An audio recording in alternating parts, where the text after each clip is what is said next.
Hello, I'm Chylli from channel Chylli, also known as Try, and we are back with more depersonalization. This time, we're going to be continuing where we left off and hopefully getting all the endings for this module now. Meandering through the serpentine passages of the cave, you finally arrive at the pit bottom. The sleek walls curve inward to form a grand circular opening. In the heart of it lies another smaller pit. Adjacent to it, a stone platform resembling an altar stands firm, its stony countenance solemnly facing the monolith. At this moment, the platform is occupied by several natives, among whom Mila appears to be engaged in conversation with. Hang on, let me check my inventory really quickly here.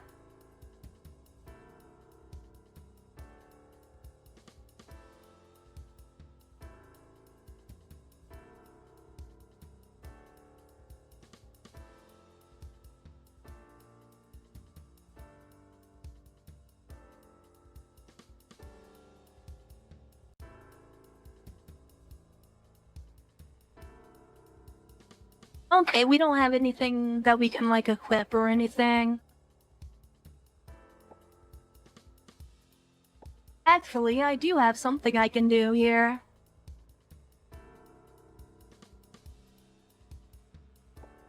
Oh, never mind. I thought I could transfer that over to Minanitsu.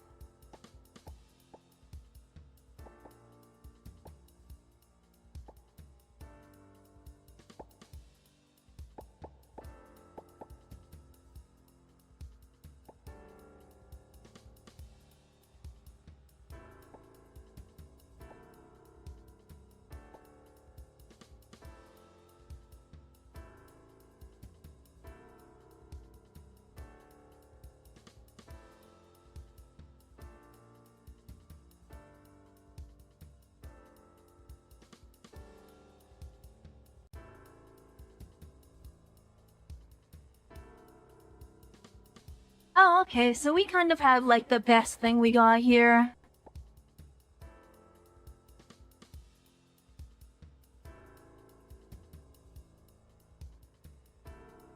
Turning on your flashlight, you cast this beam into the pit for a detailed examination. Other than the overpowering stench of blood and decay, the pit appears bereft of any entities. Sometimes ignorance can truly be blissful. Just as your curiosity about truth and deception.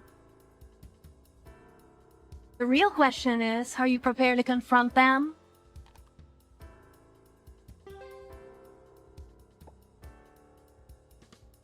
Chylli performed yeah.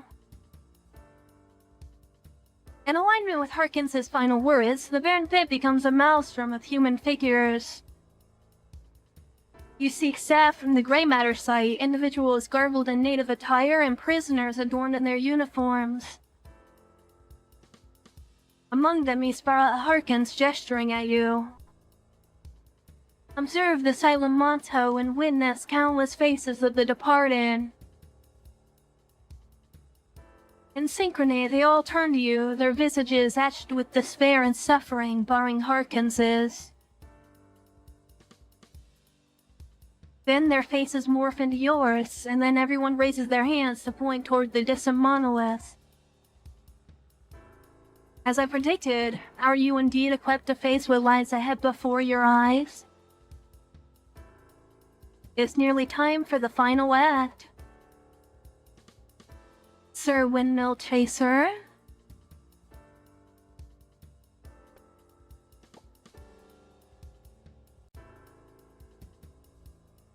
You notice Nyla with her wrist shackled.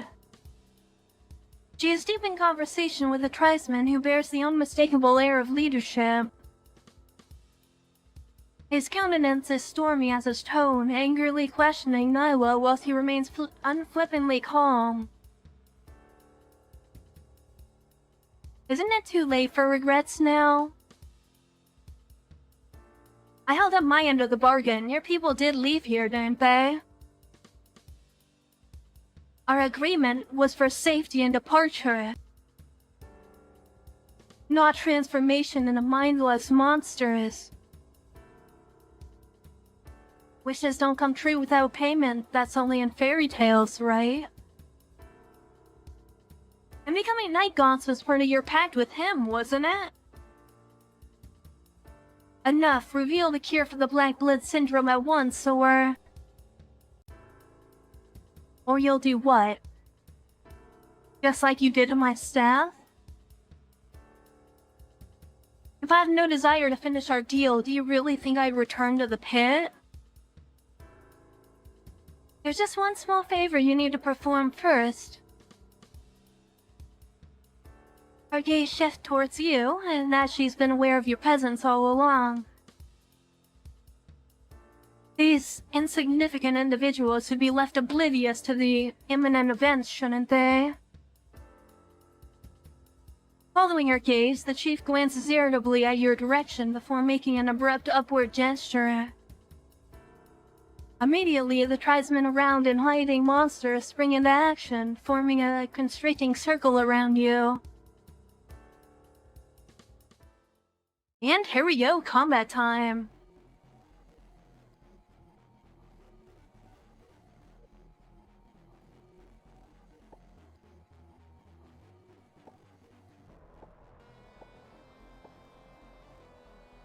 I think right now we should focus on killing the little guys first.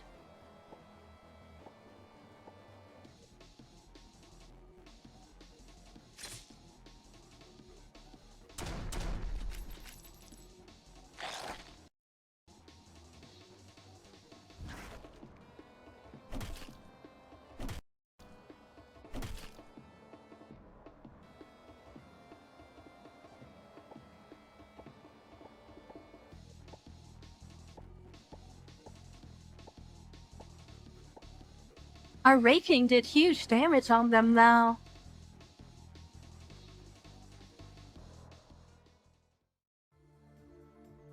Triumph emerges in the wake of a strenuous battle. You've successfully defeated a group of enemies. The chief, severely wounded and feeble, lunges toward you, his determination unyielding despite the odds. However, Menenitu intercepts him promptly. Menenitu's gaze shifts to the fallen chief, now struggling for breath on the dusty ground. He turns toward you, eyes filled with entreaty. It seems as though he implores you to show mercy and spare the defeated adversary. In the distance, you discern Nyla, freed from her bindings and observing the unfolding events with a detached tranquility. Her hands rest nonchalantly in her pockets. Without warning, she retrieves a remote control from her pocket and presses the button. Abruptly, a deafening explosion reverberates overhead. As rocks are dislodged from their unearthly cradle at the mountain peak, they begin a chilling descent toward you.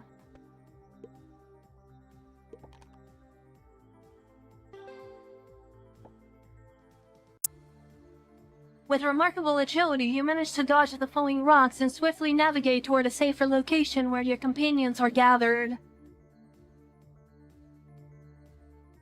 In the periphery of your vision, you spot Menenitu. He is engaged in an arduous endeavor to move the rock pinning down the chief. As he succeeds, the cruel revelation of the leader's crushed lower body is laid bare. Racked with pain, the chief uses his arms to prop himself up and extend help to his people in distress. But he was rendered entirely powerless, forced to merely watch as his people were struck by falling rocks one after another, losing their lives in this relentless onslaught. Soon his voice, hoarse from shouting, drops his head in despair. Meanwhile, the chief forcefully pushes Menenitu aside just as another rock plummets down from above. Safe from the impact, Menenitu bows his head in frustration at the unfolding tragedy. Their gaze is then drawn to Quill, who seems to be moving toward Nyla on the stone platform. His move suggests no intention of initiating an attack.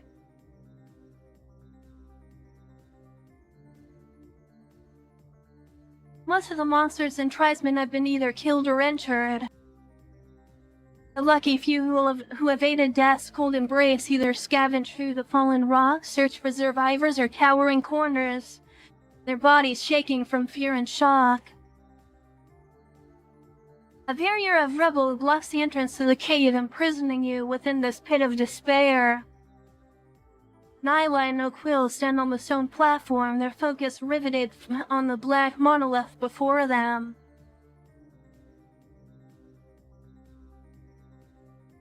You step on the stone platform and walk directly to Nyla and O'Quill.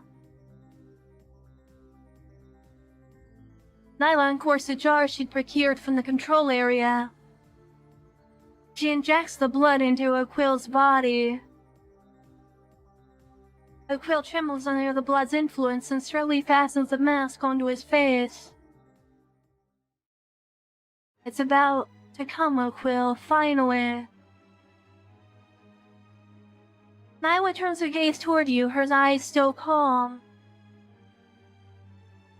But there's a chilling intensity that sends shivers coursing down your spine. A surge of inexplicable fear washes over you. They speak of change, the only truth of evolution, the draw to cure every disease, so they seem to praise. Pathetic usurpers, all of them, seeking nothing but ephemeral power and wealth. Bound by their moral myopia, their decay-infested minds will never know true changes. Have you ever drunk from dead water, investigator? The putrid, stagnant puddles reject any possibility of life form, not unlike the usurpers of your foul employers. And you too are always one step behind change. You've come this far only by trailing after results, trudging in their wakes. A slave you are, like the rest of your kind. As she speaks, O'Quill's skin has turned dark green. His muscles contort and writhe under his skin as though something is crawling to break free. And I lead the changes as their master. Behind her, O'Quill's form begins to grow larger. Greatness is achieved at the dearest cost. Ignorance is atoned for through the sourest remorse. O'Quill, I entrust our next experiment to you. As you command, Nyla.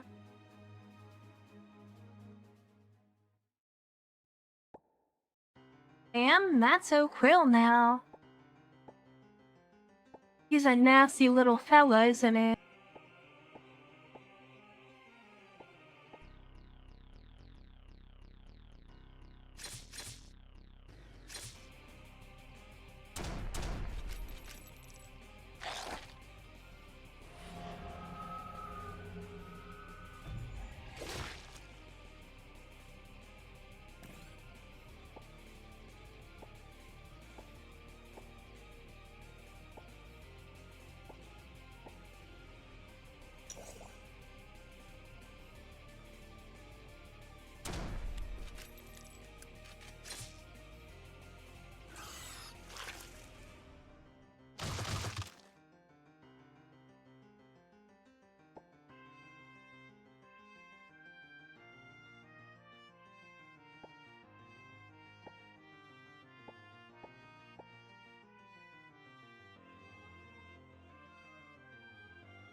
Oh, okay, my rapid fire only shoots 2 shots because I use the shotgun.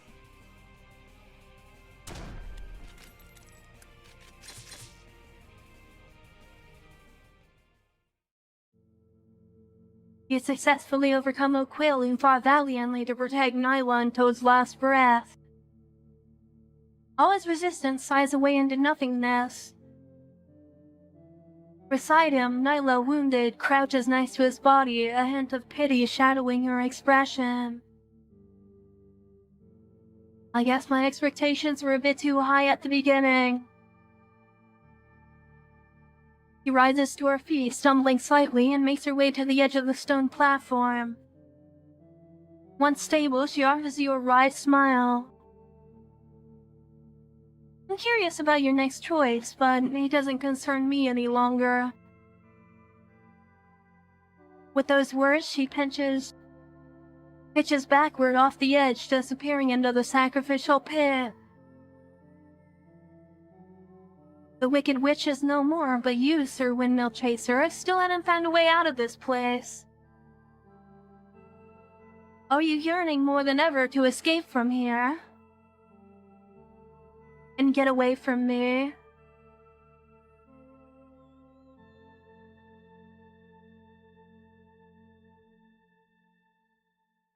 Quill, now fallen motionless on the ground, continues to wear that disconcerting mask.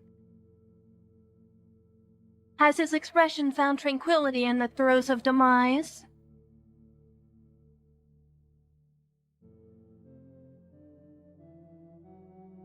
Nyla leaps into the sacrificial pit before you, while Quill breathes his last on the stone platform, dying alone in a world that's collapsed upon itself.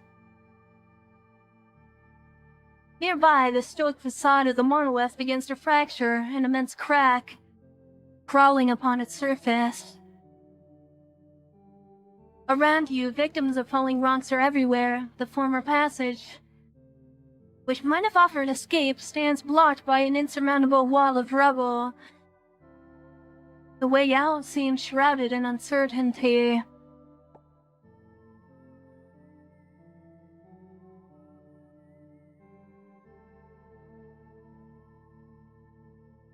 As you take out the control for the explosive device, you think back to Monto's last note.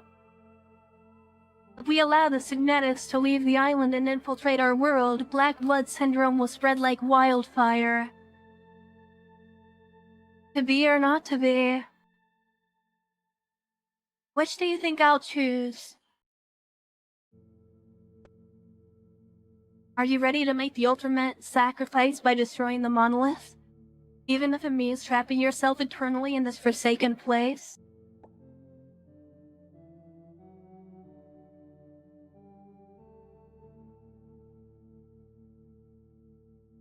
The inscription on the slab is filled with text written in a language unknown to you.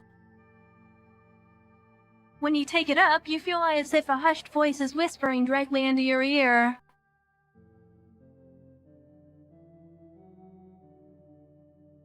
On the stone platform rests a dark green slab directly confronting the towering presence of the monolith. Its surface emits a faint glow that pierces through the darkness. When you stand on the platform and close your eyes, you can sense an indescribable energy emanating from it. Give me a second here really quick.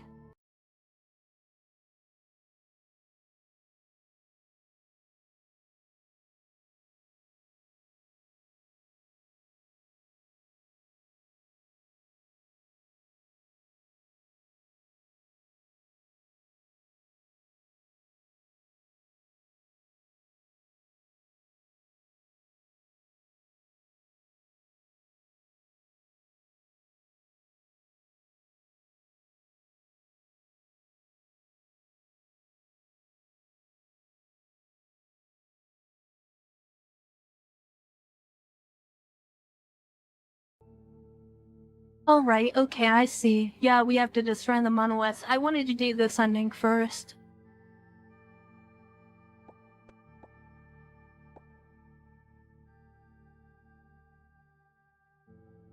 You glance at Menenitu standing beside you, taking a moment to gather your thoughts before proceeding. Bird, can you operate this explosive device? My squad is at your service, sir. Perfect, step up. Plant the explosives on the monolith and ensure it's reduced to rubble. Understood, sir. You will not be disappointed. With a deafening roar, the monolith bursts under the sound of the explosive device. But just when you thought the situation had been resolved, you notice that it hasn't completely collapsed. The monolith appears to be shedding its outer shell, gradually revealing an awe-inspiring and eerie statue from within. As the statue fully manifests before you, the sky ruptures, creating a formidable rift. A flood of dark green light interspersed with black droplets pours from the opening, pooling around your feet. The foreboding statue appears to come to life before your eyes. Each flap of his wings numbs your senses further. Your instincts scream at you that if you don't shatter the statue as soon as possible, your existence will cease entirely. Mustering your courage, you heft your weapon, rally your team, and collectively charge toward the menacing statue.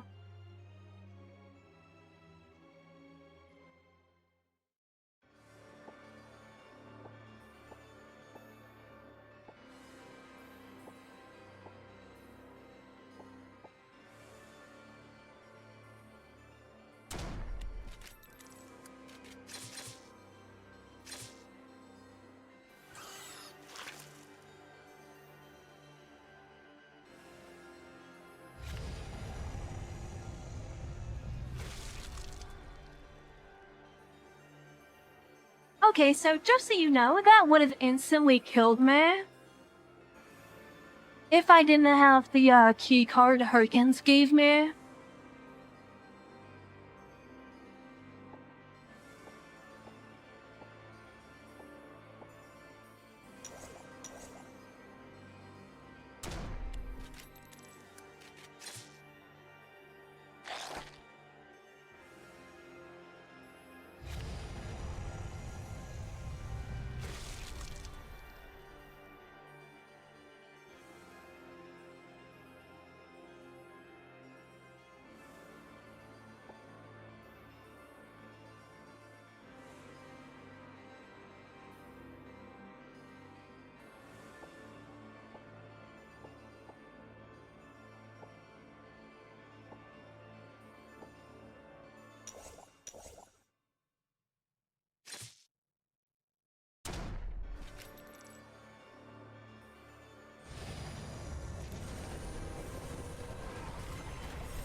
Suddenly, a burst of green light envelops you, its radiance pulsating against your chest.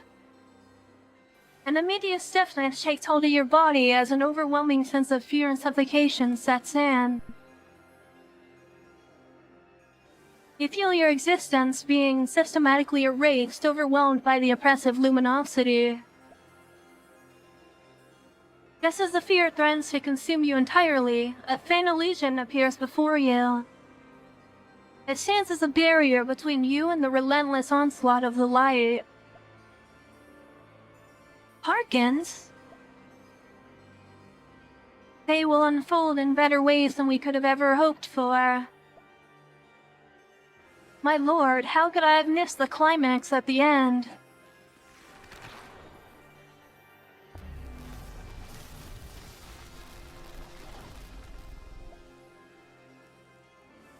At that very moment, the digital card you once carried around glimmers, gradually intertwining with Harkins. You remember what we do when we face the monster? Beneath the light, Harkins begins to fracture. The face that once bore a smile laced with evil intentions grows dim.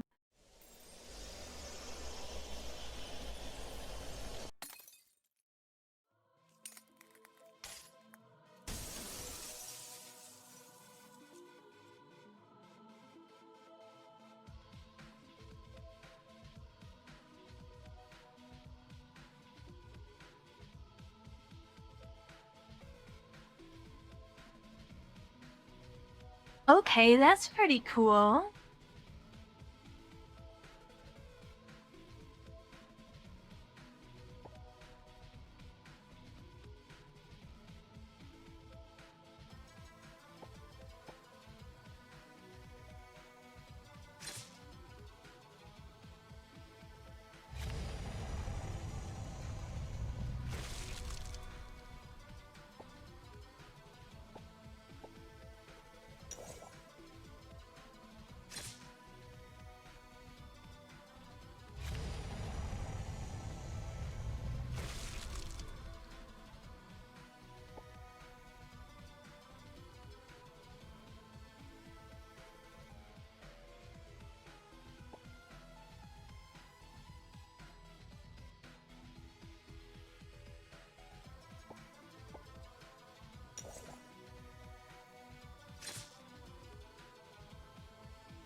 Okay, I lost there.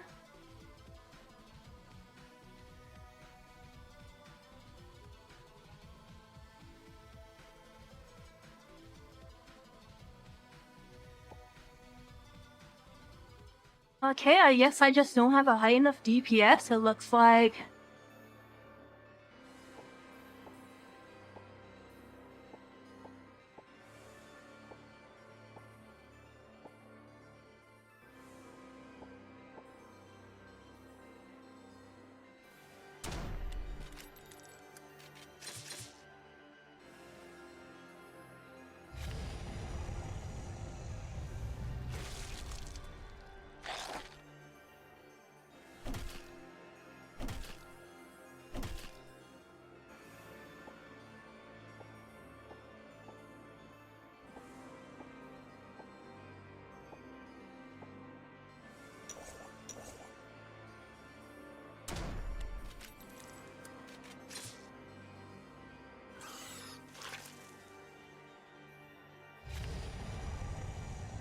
Alright, so let's try this again. He has less max HP now though, so...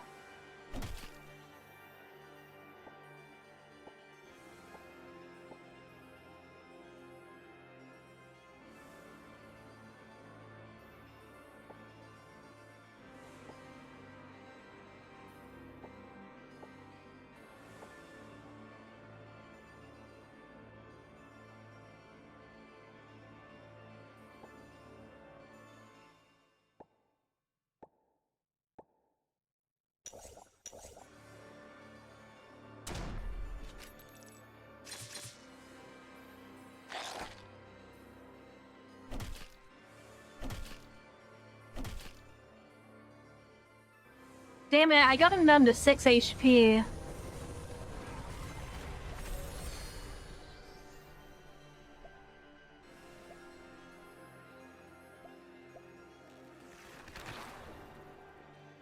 But that does mean we should be able to kill him fairly easily this time, yeah.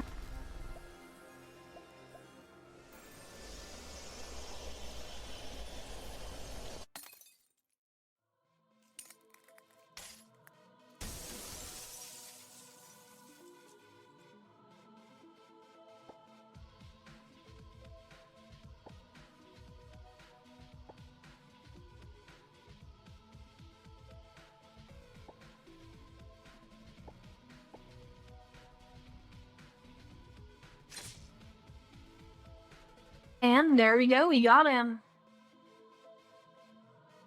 As both the menacing statue and the stubborn monolith break apart into rubble, the rift refuses to mend. Instead, its intensity amplifies. The black water, previously trickling down in droplets, now cascades with a violent fervor. The dark liquid amasses rapidly beneath you, threatening to... In the midst of the chaos, as you frantically search for an escape route, your eyes land on Mananisu. With grim determination, he grasps Okrill's lifeless form, tearing off the mask from his face. Then he turns toward you, offering a silly smile. In one swift motion, he... As Mananisu presses the mask to his face, the ominous black flood gradually ceases its relentless gush. From the cracks in the seemingly impenetrable darkness, a glimmer of dark green light begins to twinkle. It intensifies and proliferates, growing in size and strength until it connects with the mask. The people of Signetis, both living and dead, begin to disintegrate upon contact with the dark black water. Their forms distort grotesquely, reshaping into monsters akin to a quill. They take to the skies with a dreadful fluttering of wings, circling ominously around the rift. Among them, Mananisu completes his transformation. Eventually, they all fly straightforwardly into the rift without a single glance backward.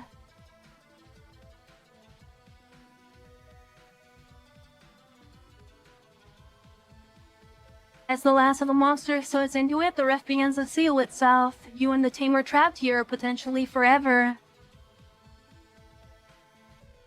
Sir, when can we go home? At least the virus will not be brought back to our homeland. Sir Windmill Chaser, in your esteemed opinion, does this count as a good ending? Just as you're considering your next move, two hands burst forth from the wrist. These hands work to gradually widen the wrist. Emerging from it is a monster bearing an uncanny resemblance to what O'Quill and Mananitu have become. You can sense the faceless monster's gaze upon you. Amidst the silence and fear, a man's voice pierces through. I've made a path for your return. Come with me. Haverick?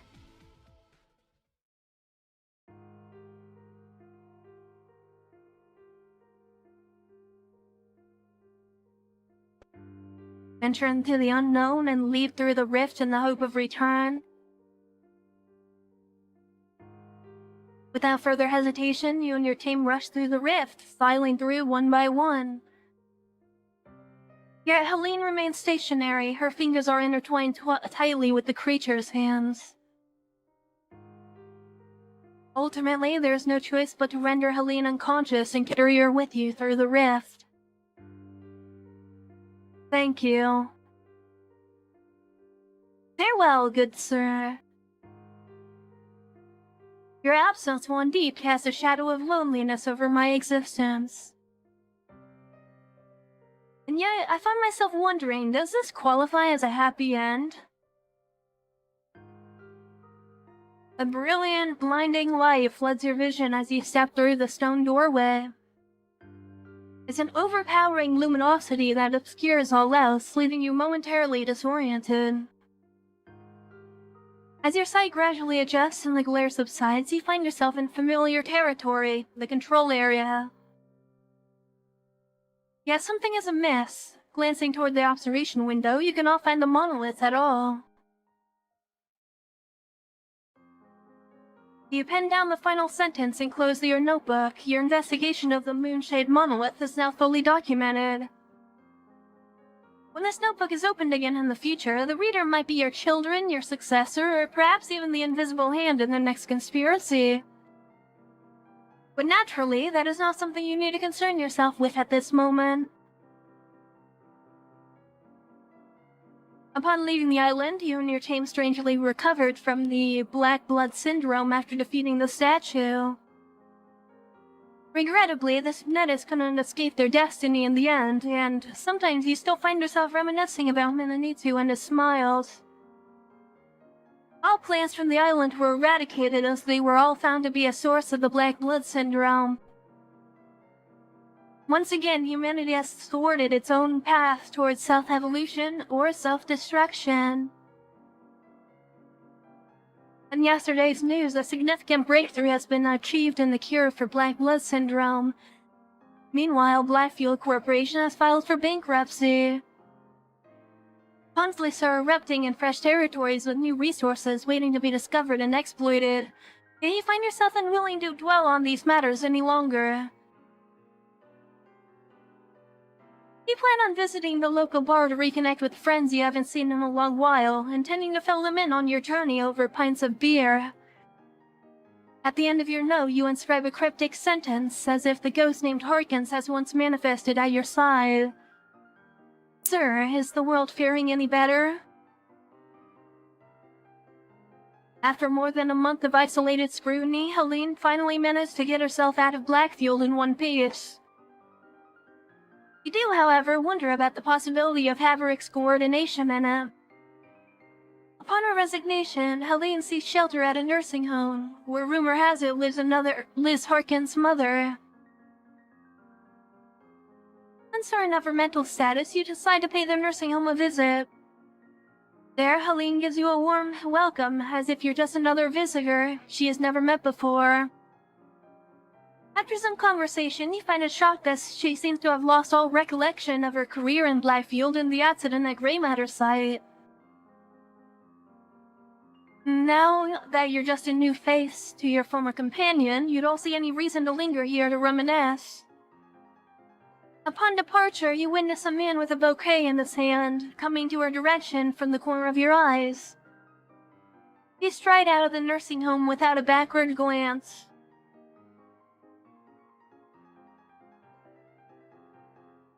You learn from an informant that Bird, just like Mato, was once a hero in wartime. He lost his squad during a mission to recover HQ's retreat. It took Bird more time than you can imagine to regain his memories and sanity. What happened at the site, however, was nothing less devastating to him than watching his teammates fall once more. After concluding his isolated scrutiny, Bird leaves Blackfield at once, turning down every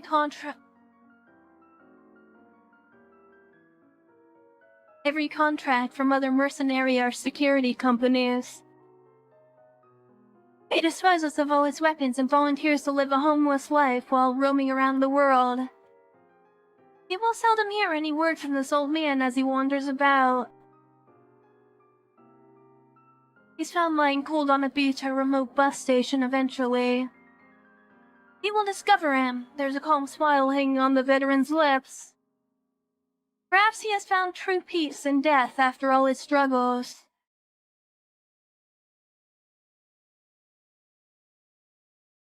It appears to be an ordinary day, with the internet sees the undergoing of a massive transformation over the world. Confidential files and insider information on under-table transactions in multiple countries are all over the social platforms before the governments can react, fueling people's rage and protest. Strikes and rallies spread like wildfire, and every day the casualties surge due to suppression. A month has passed before there's a trace of revival. The world is recovering from the aftermath of the chaos, but something has changed forever. Secrets can hardly be covered up, and no insider or transaction can get under the radar as easily as it used to be. The decision makers now have to weigh the cost of keeping things in the dark over the consequence of letting the beans get spilled. If anyone were to question who instigated all this, you would just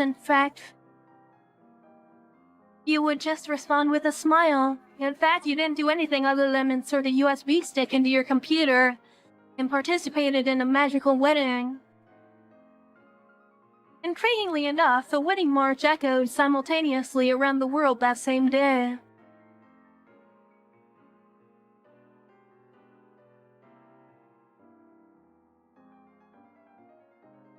And there we go, we survived with every member of our research team. That we could have, of course. You succeeded in escaping the Isle and destroying He-Bomb's sculpture. You saved all your friends and teammates, ensuring they lived to finish or continue their stories. You stopped the Black Blood Syndrome from spreading. Without any new hosts, it's just a matter of time before it dies out. We got all 3 mythical items there.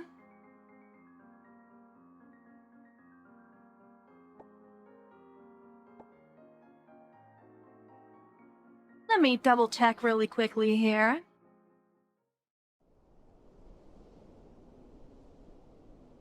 I'll wait to read this until I check something.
Okay, I see what we have to do to get the other ending now.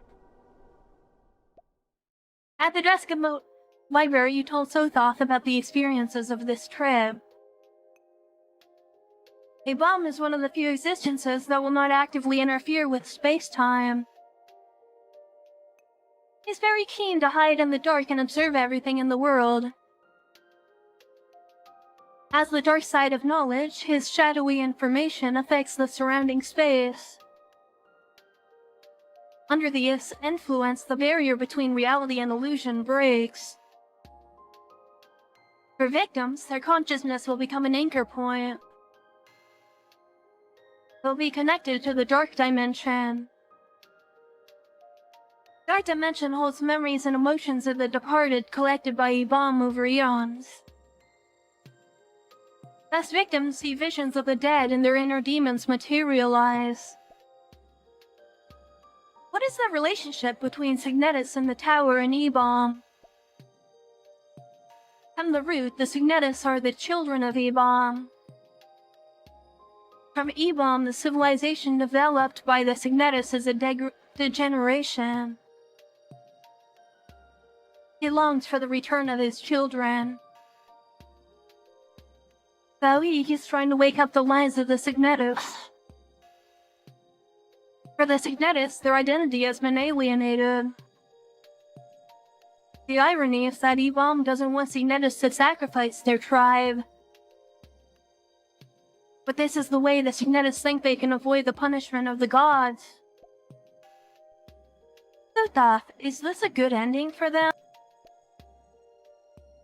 Sothoth pondered for a while, then slowly replied. From my point of view,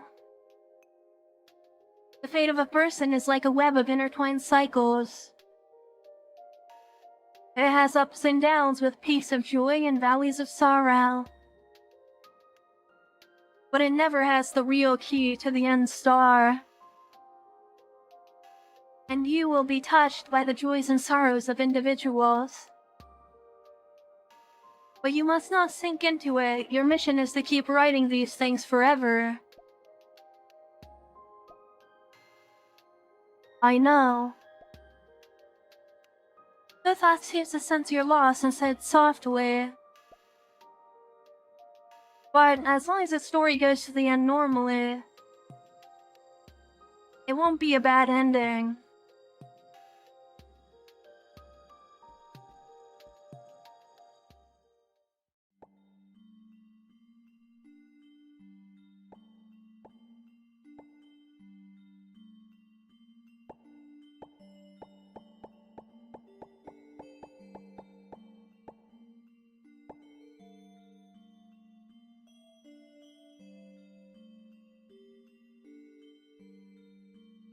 Oh, interesting. It allows you to summon a Nightgaunt and gives you summons extra speed.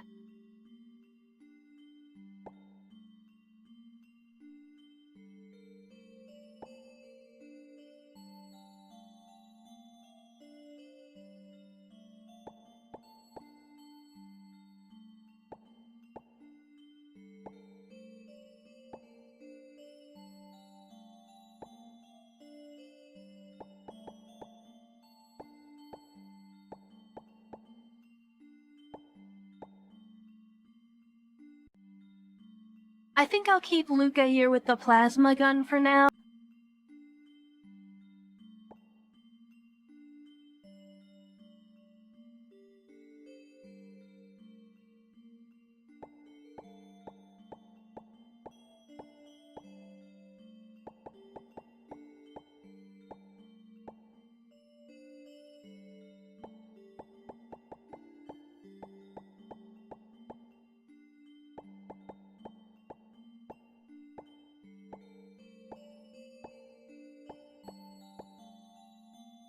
Actually, I think I might want to keep it as it is for now.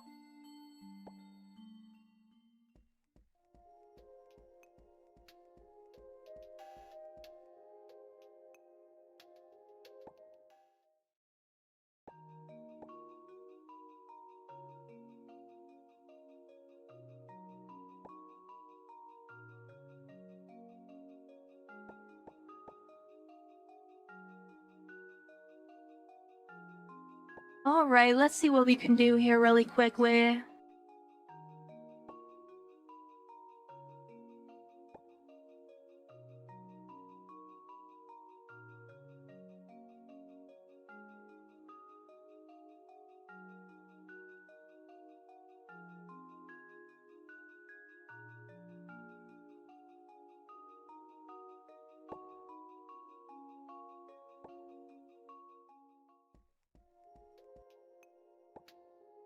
And must double check our experiences, or sorry, not experiences.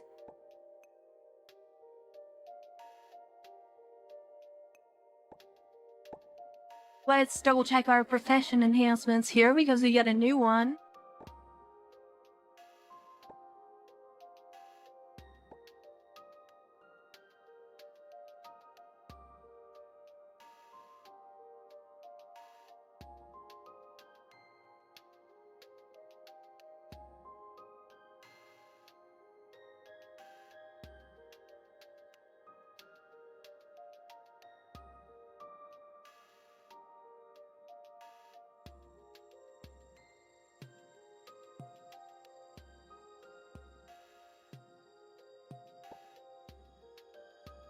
I think that one's pretty good for me there.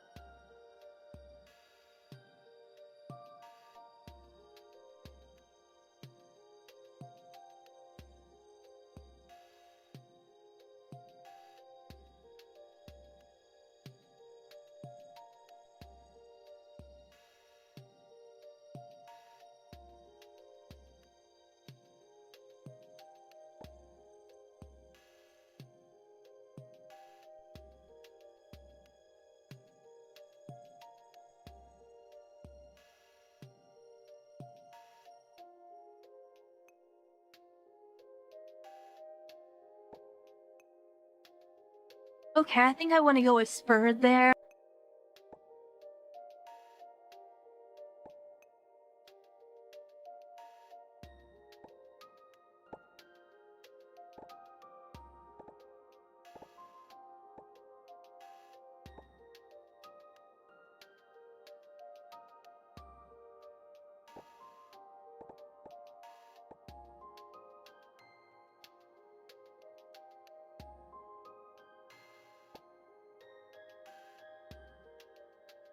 Okay, wow, that's actually really good for me there.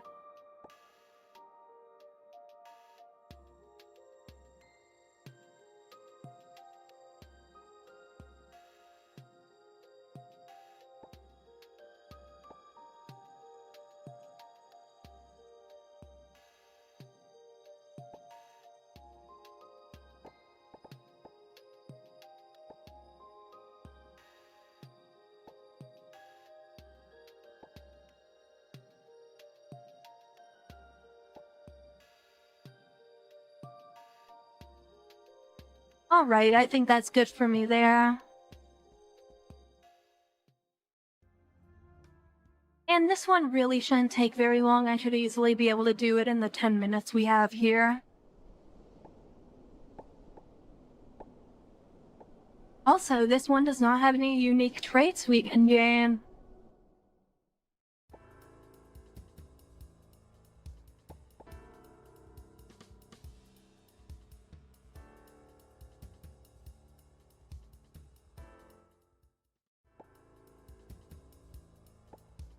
Let's quickly get our gear equipped now.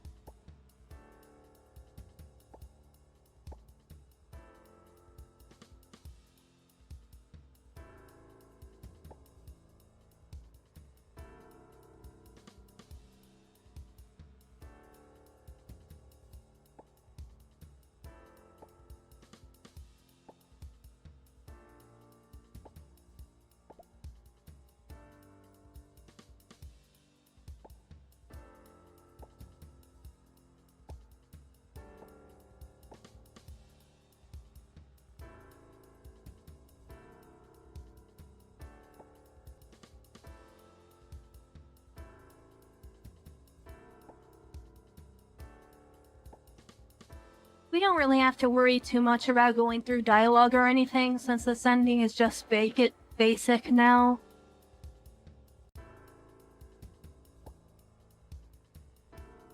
Like, it doesn't rely on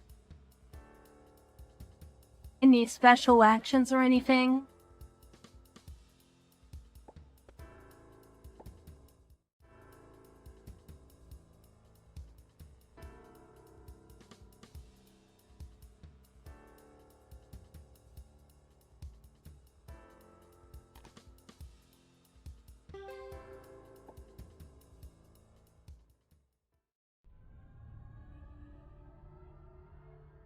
The flickering alternation between light and darkness puts your nerves on edge, and the nauseating stench of blood offers no solace.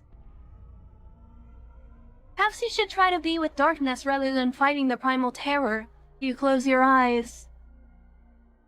Inch by inch, your senses start to extend out its limbs, searching around in the blindness as they reach the glowing bits of bird and the rest. The spectral sensation strengthens as your perception draws more into your mind. Tangible or not, stretching its tentacles further beneath your feet. Your mind is sinking slowly into the abyss, answering the unnameable call below. The closer you feel its source to yourself, the harder you find it to withdraw your mind from the mire.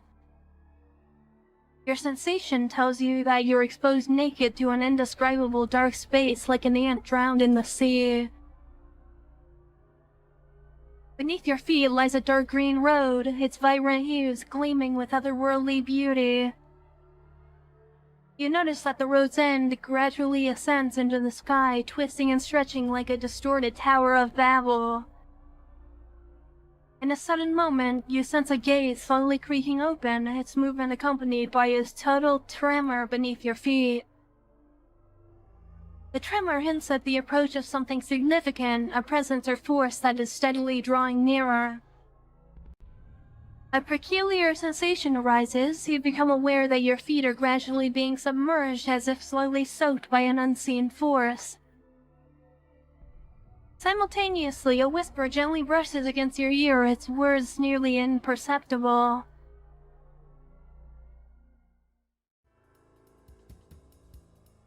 What are you doing? Wake up! As consciousness slowly returns, you awaken to the realization that you had inadvertently dozed off while falling asleep on the chest. With one kiss, the slumbering beauty awakens. Shut up, Harkins. Helene is our consolant, all right? Oh, Helene, is our consolant all right? Looks fine to me. Perhaps the consolant was just taking a nap. You're the very definition of indispensable. Okay, so we got black tights there.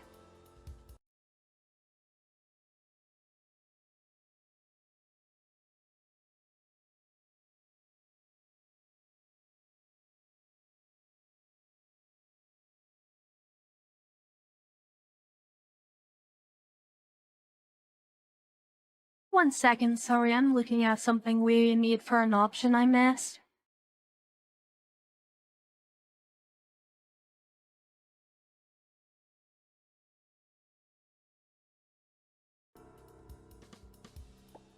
Okay, this shouldn't be so bad at all.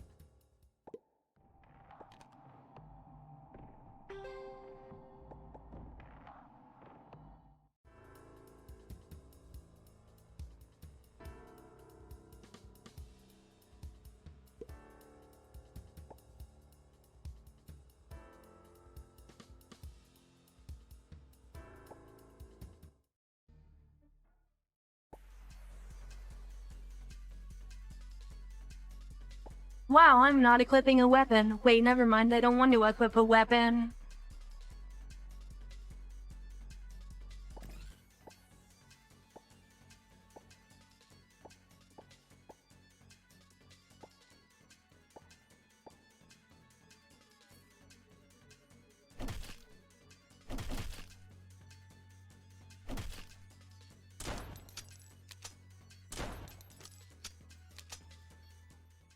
Wow, that was very easy there.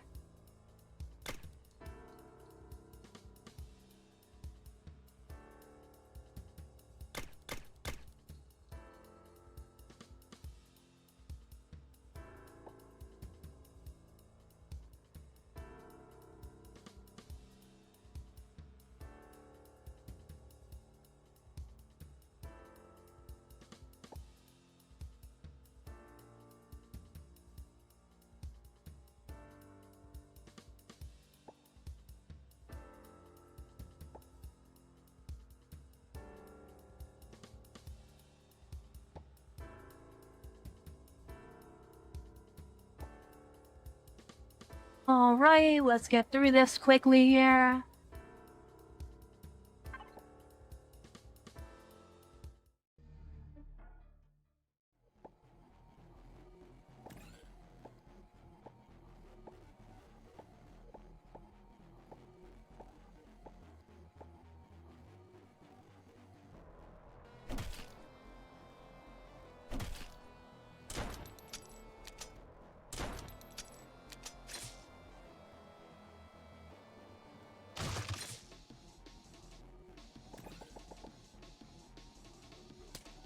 Wow, these two aren't bad at all here, actually.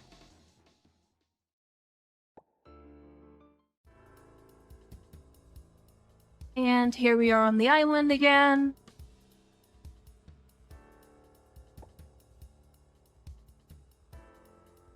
This will be a little bit over an hour, but it won't be too much more.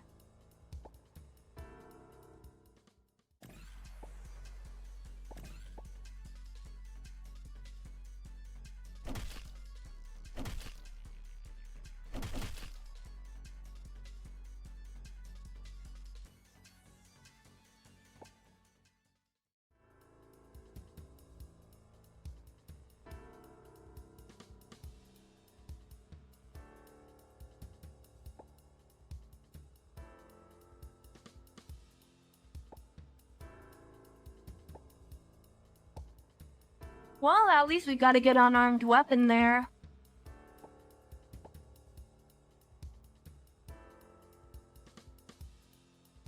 Unarmed weapons are really good because even unarmed, you get like 2 attacks per turn, which stacks up pretty well.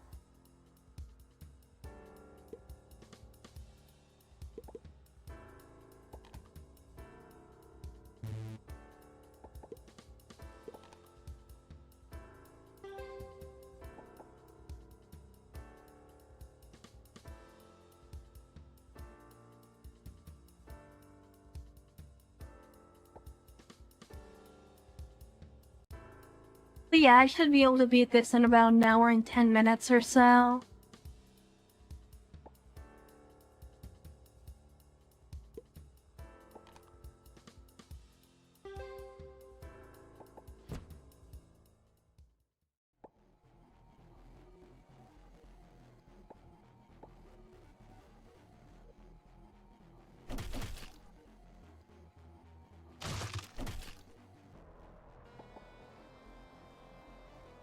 While unarmed attacks also inflict burn on the enemy, which is really good too.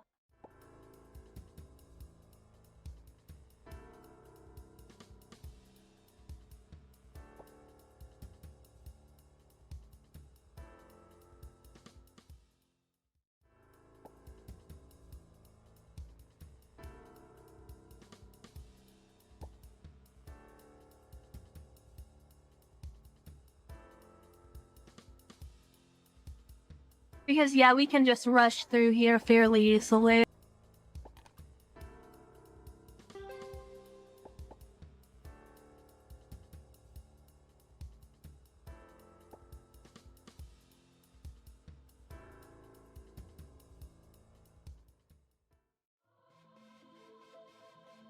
The towering sharp spire pierces the sky, compelling you to raise your gaze and search. Slowly you lift your head, seeking to follow the direction indicated by it. Yet in each upward instant, the world in your eyes increasingly transforms. In the darkness, the monumental monolith stands defiantly before you, emanating and settling an unearthly luminescence. You gaze upon it as the radiance intensifies, as it seeks to transcend all boundaries and hurtle toward you. Gradually, the radiance shrouds the very form of the monolith, giving rise to a gloomy green rift that tears the space apart.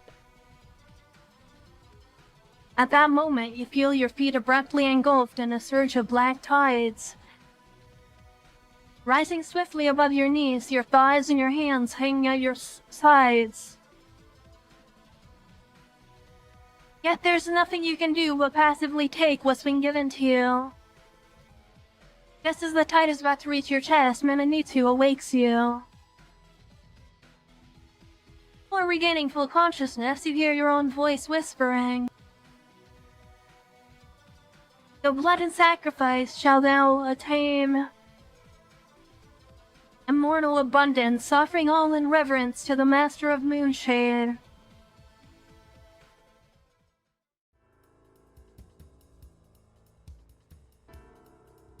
So yeah, that was the thing there we missed. We couldn't get before because it required resting back at the spot there, which I didn't do because I wanted to do all the options there.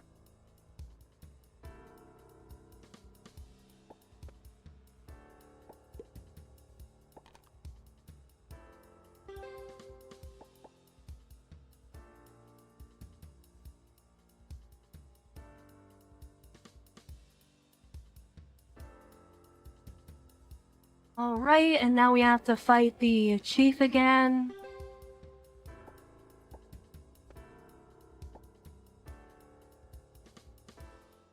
And we also have to fight O'Quill again as well.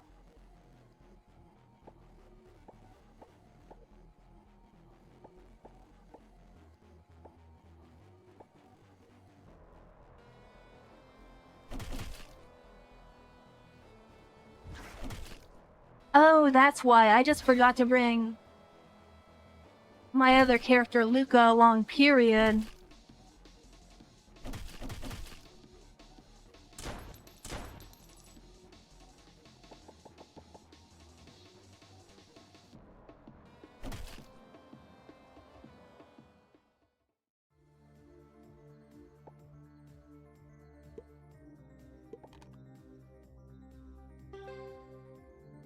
No, I definitely brought him along. I just don't know why he's not in battles here.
There we go. I wanted to kill O'Quill first that time.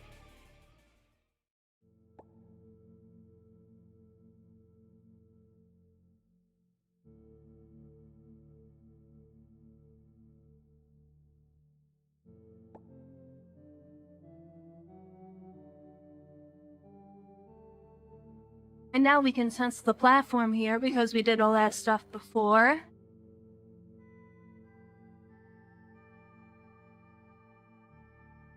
Just as you're slowly flipping through the book, the sensation of hallucinations from atop the mountain strikes again.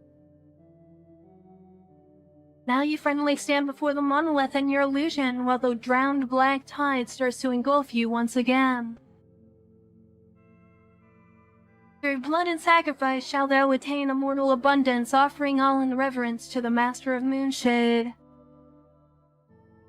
The voice behind your ear keeps repeating these words to you, and you can feel an earnest hope for you to respond.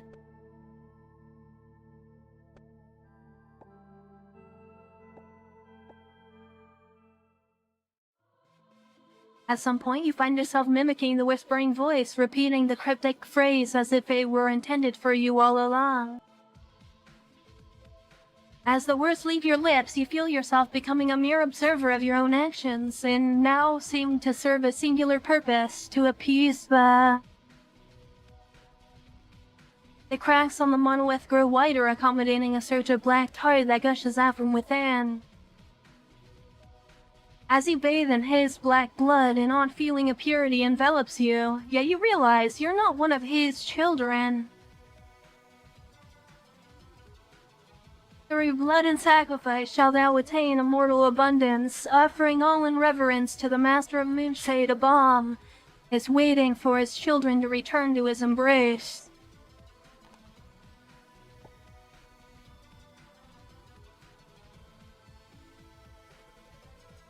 Meticulously, you approach Chylli. Your hand reaches out and grips the edges of his mask, pulling it away from his face. The sound that resonates in response eerily echoes the unpeeling of skin, yet it fails to stir any sentiment within your heart. At last, the long-hidden visage beneath the mask is revealed. Regrettably, the silent man's countenance does not hint at fear or pain. Rather, it primarily depicts an immense sea of sorrow.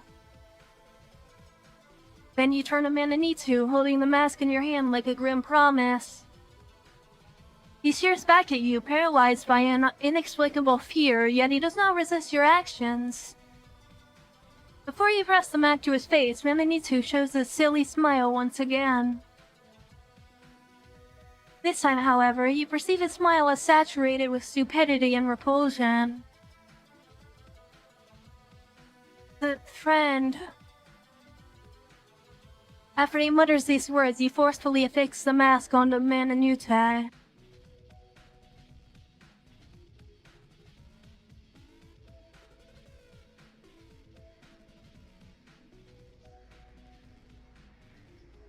Your body undergoes a series of changes, overwhelming your senses and causing you to lose consciousness. Upon awakening, you find yourself back in the control area. I didn't expect that you would choose the most selfish route, and since my calculation was spot on, Your Royal Highness. After witnessing everything unfold, you succumb to exhaustion and faint. Upon awakening, you find yourself back in the control area. The monolith has vanished. However, his place is taken by a pitch-black rift suspended in the air.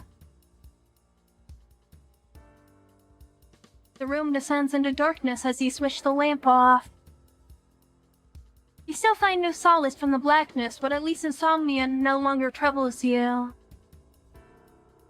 An eventful month has passed since you left the Grey Matter site.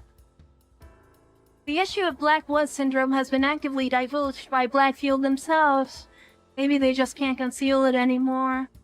The number of reported cases around the world elevates daily. You and your team members have been confirmed to be free of the disease, at least for now. The voice of Harkins has finally ceased its whispering in your ears. As for everything else, you've decided to disengage from it all for a while. The neon-lit city outside doesn't seem to have any of its brilliance taken away as your wearied eyes look through the window. But what will the world see in a month, and after that in 2 months? 3? You fail to wave these questions off of your mind as you walk off the bed and shut the curtains closed. As you seek to return to your quilt's warm embrace, spectral laughter from the window sends a chill down your spine. It reminds you of Harkins' cackle and Nyla's grin. You swivel your paralyzed body backward, the current hangs still there, untouched by winds. What should you do now?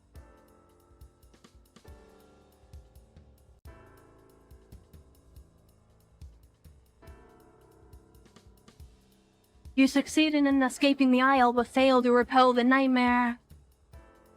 You fail to save all your companions. They're tottering aimlessly in the nightmare.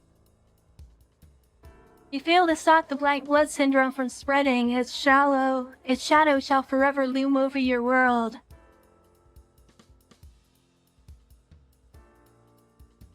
And that was the escape from the nightmare ending.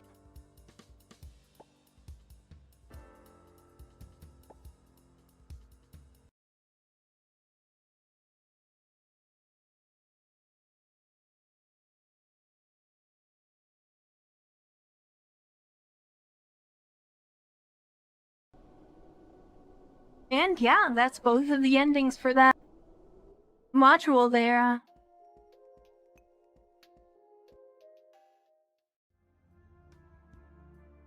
So, all we have left is Farhope Park and Curtain Day Black. I have done Farhope Park before. but I've never done Curse Days Black before. And there's also the Enigmatic Vessel, which I've heard does have English translations for it. So I'll have to do that too, but anyway, that's where we're gonna end off for today's video. If you made it this far, thank you for watching. And I'll see you next time when we continue with more depersonalization. Until then, bye!